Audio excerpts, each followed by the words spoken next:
விழுப்புரத்தில் தேசிய கூட்டுறவு நுகர்வோர் கூட்டமைப்பு லிமிடெட் மூலம் வாங்கப்பட்ட நெல் மூட்டைகளுக்கு இதுவரை கோடிக்கணக்கான தொகை வழங்கப்படாததால் பாதிக்கப்பட்ட விவசாயிகள் வேதனை அடைந்துள்ளனர். விழுப்புரம் மாவட்டத்தில் தேசிய கூட்டுறவு நுகர்வோர் கூட்டமைப்பு லிமிடெட் சார்பில் பெறப்பட்ட நெல் மூட்டைகளுக்கு இதுவரை 20 நாட்களுக்கு மேலாக விலை வழங்கப்படவில்லை என்று விவசாயிகள் குற்றம் சாட்டியுள்ளனர்.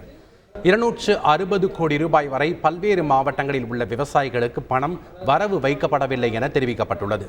இன்னும் ஒரு வாரத்திற்குள் பணம் வழங்காவிட்டால் போராட்டம் நடத்துவதை தவிர வேறு வழியில்லை என விவசாயிகள் எச்சரிக்கை விடுத்துள்ளனர்.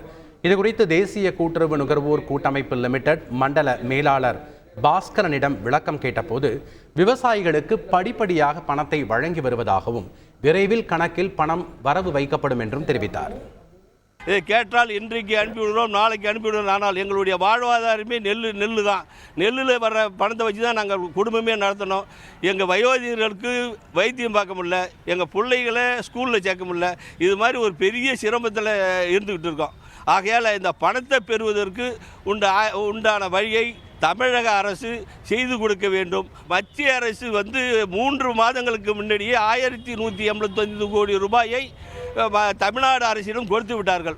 இந்த 1185 கோடியிலே எங்களுக்கு 260 கோடி ரூபாய் இப்போ எங்களுக்கு மட்டும் பாக்கி உள்ளது.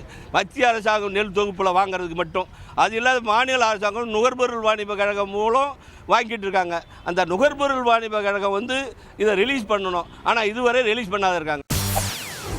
செய்திகளை உடனுக்குடன் தெரிந்து கொள்ள உடனே சப்ஸ்கிரைப் பண்ணுங்க.